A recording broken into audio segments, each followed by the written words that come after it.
कर्मों का आना निरंतर बना रहे और फल दे करके जाते रहें, इससे काम नहीं होगा। कर्मों का आना रुके और मैं तपस्या के द्वारा संचित कर्मों को हटाऊं, ये संवर पूर्वक जो निर्जरा होती है वो मेरे लिए कार्यकारी है, ऐसा विचार मेरे भीतर उत्पन्न होना चाहिए। जैसे मेरी संपत्ति को लूटने आने वालों को रोकूं और जो पहले से लूटने घुस गए हैं उनको भी डरा धमका करके बाहर निकालूं, तब मेरी संपत्ति बचेगी। ऐसे ही मेरे आत्म स्वभाव को मलिन करने वाले ये कर्म आना रुकें और जो पहले से मेरे जीवन को मलिन बना रहे हैं उनको हटाने के लिए मैं तपस्या धारण करूं। अब वो तपस्या मन, वाणी और शरीर सबसे होती है। वो तपस्या करने का भाव सबसे पहले जागृत होना चाहिए, क्योंकि तप से ही निर्जरा होगी। तो वो तप मेरे लिए उपादेय है और संवर पूर्वक निर्जरा करनी है तो सगुप्ति समिति धर्मानुप्रेक्षा परिचय जय चारित्र ही है। इन सबके अंगीकार करने पर ही तप धारण करने से निर्जरा होगी। अगर कोई असंयम के साथ में और 12 प्रकार के तप भी तपे तो उसके द्वारा कर्मों की घनी निर्जरा नहीं होगी, असंख्यात गुनी निर्जरा नहीं होगी और कार्य तो असंख्यात गुनी निर्जरा होने से ही होगा।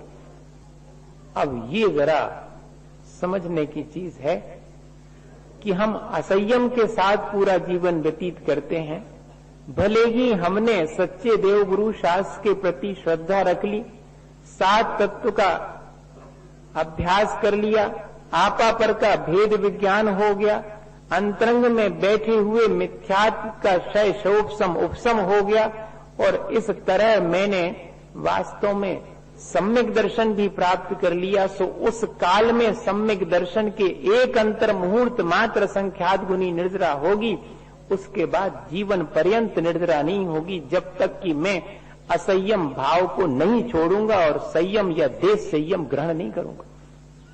निर्जरा के लिए, असंख्यात गुनी निर्जरा के लिए या संयम पूर्वक निर्जरा के लिए तो मुझे अपने मन, वाणी और शरीर को संयमित बनाना पड़ेगा। अनुव्रत और देश व्रत के माध्यम से इनके प्रति मेरे मन में रुचि जागृत होनी चाहिए। अगर मैं नहीं भी धारण कर पाऊं तो कम से कम रुचि तो मेरे मन में हो।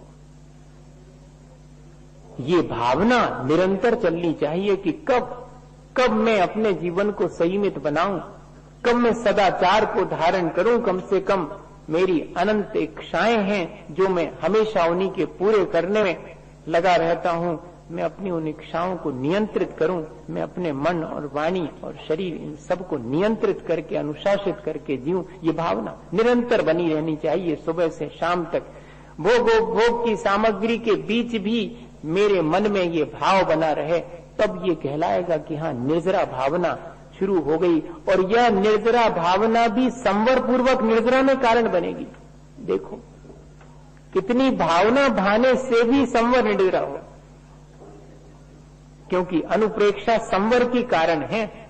और हम ये निर्जरा भावना भा रहे हैं तो यह अनुप्रेक्षा भी संवर में कारण बनेगी। और उसके साथ यदि हमारे मन में भावना है कि तप भी धारण करूं, क्योंकि तपसा निर्जरा चा, तप से ही निर्जरा होती है। और इच्छा निरोधा तपा, इच्छाओं की निरोध का नाम तप है। ये मेरे लिए उपादेय है। मैं अपनी इच्छाओं को दिन भर में जीतूंगा। हो सकता है 100 इच्छाओं में से एक ही जीत पाऊं, लेकिन मेरे मन में तो इच्छा को जीतने का भाव, इच्छाओं से ऊपर उठने का भाव। सामान्य रूप से एक गृहस्थ सुबह से शाम तक क्या करता? अपनी इच्छाओं की पूर्ति करता, अपने मन और इंद्रिय के विषयों की पूर्ति में लगा हुआ है। और उससे थोड़ा बहुत मंदिर में बैठकर घंटे भर धर्म ध्यान करता है, स्वाध्याय इत्यादि करता, पूजा पाठ करता है, तो कितनी निर्जरा होती है। कहते गज स्नान वत चुंदक छिद वत, 2 उदाहरण देकर के आचार्य महाराज समझाते हैं, प्रसिद्ध उदाहरण है। गज स्नान वत यानी जैसे हाथी नदी के किनारे पहुंच करके ढेर सारा पानी अपने ऊपर डाल लेता है और नहा करके साफ सुथरा नजर आता है, लेकिन अगले क्षण लौटते समय फिर धूल अपने ऊपर डालकर पूरे पानी को कीचड़ कीचड़ कर देता है। ऐसा ही घंटे भर धर्म ध्यान करके लौटने वाला गृहस्थ 23 घंटे उसी पाप में लिप्त हो करके उसकी हुई निर्जरा को और व्यर्थ ही कर देता है। इसलिए असंयम पूर्वक किया गया महातप भी कर्मों की निर्जरा का कारण नहीं बनता। ये आचार्य भगवंतों का असंयम पूर्वक किया गया महातप असंख्यात गुनी निर्जरा नहीं कर पाएगा जब तक कि देश संयम या सकल संयम ग्रहण नहीं करेंगे तब तक।